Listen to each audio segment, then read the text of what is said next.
Right now, as you watch this, two beings are standing on your shoulders. One on your right, one on your left. And according to Islam, they haven't looked away from you once today. Not even for a second, not while you slept, not while you were alone with the door closed. They're called Kiraman Katibin, the noble recorders. And by the end of this video, you'll know exactly what they're writing down about you right now, including one specific detail about how they record it that almost nobody knows, even people who grew up hearing about them their whole lives without ever getting the full picture. Everything in this video comes directly from the Quran, specifically Surah Al-Infitar and Surah Qaf, plus authentic hadith describing exactly how this entire system works in practice. Down to specific mechanics, most casual explanations skip entirely. Let's start with the basics, then get into the detail I just promised you a moment ago. According to the Quran, every single person, without exception, has two angels assigned to them for their entire life. One sitting on the right shoulder, one on the left, present from the moment of birth until the moment of death, never rotated out or replaced. The Quran describes them directly and without ambiguity. Not a word does he utter, but there is a watcher by him, ready to record it. Not some words, not just the important ones, or the ones said out loud in front of others where it might matter for reputation. Every single word, spoken or whispered under your breath, day and night, from early childhood until the moment of death, with nothing skipped and nothing summarized. Here's a detail most people never actually hear, even in regular religious upbringing. The two angels don't do the same job as each other. According to hadith, the angel positioned on the right records good deeds, and the angel on the left records bad ones.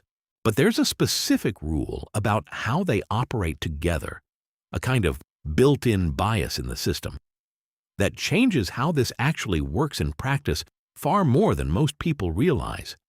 And I'm going to explain that rule right now. According to authentic hadith, when a person intends to do a bad deed but ultimately doesn't go through with it, nothing at all is written against them. The intention alone doesn't count against a person if it's never acted on. But when a person intends to do a good deed and, for whatever reason, doesn't go through with it either, one good deed is still written in their favor anyway, simply for having had the intention in the first place.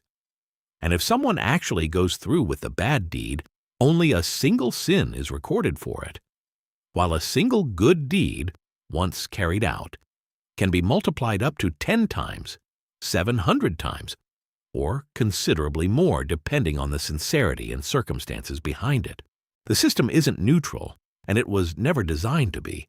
It's built to favor you by default every single time you hesitate toward good and pull back from harm, even if you never say a word about either one to anyone else for the rest of your life. It's worth pausing on how unusual this actually is compared to how most people imagine being judged. Most systems of accountability, whether legal or social, treat intention and action as roughly equal, or even treat the thought itself as suspicious. This one does the opposite. It actively protects you from your own worst impulses as long as they stay unacted on, while rewarding good impulses even when circumstances outside your control stop you from finishing them. This changes what being recorded actually means, once you sit with it for a moment. It's not a surveillance system designed purely to catch you in the act of doing something wrong. It's closer to a scale that's already tilted in your favor before you even act on anything, which makes every small good intention worth considerably more than most people assume, and every small bad intention far less costly than most people fear, as long as it stays only an intention and nothing more. There's exactly one specific point in the day when hadith describe these angels changing shifts, almost like a handover between two separate teams working around the clock without ever fully leaving their post unattended. It happens at Fajr and at Asr, the dawn prayer and the afternoon prayer, and both the outgoing angels and the incoming angels are described as being present at the exact same moment, specifically so they can witness together what a person is doing right at that instant, comparing notes, in a sense, before one team departs. This is part of the reason those two particular prayers are described with such unusual emphasis throughout hadith literature, more than the other daily prayers combined.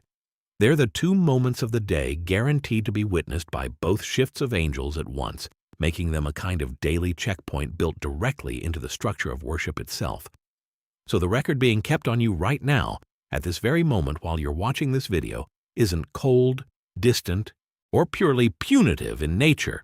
It's detailed enough to count even a passing hesitation before a bad decision, generous enough to reward a private intention nobody else will ever know about or give you credit for, and constant enough that by the time Fajr and Asr arrive today, it will already have a fresh entry with your name attached to it, whether you thought about any of this beforehand or not.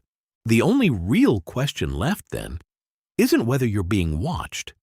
That part is already completely settled and has been your entire life. It's simply what you'd want that entry to actually say by the time tonight comes around, and whether today's version of you would be comfortable reading it back tomorrow morning. If this changed how you think about an ordinary day, there's one more part of this we haven't covered yet. The actual book each person receives on the Day of Judgment, containing every single page this lifelong record ever produced, handed directly into their right hand or behind their back. Subscribe, because that's exactly what we're covering next.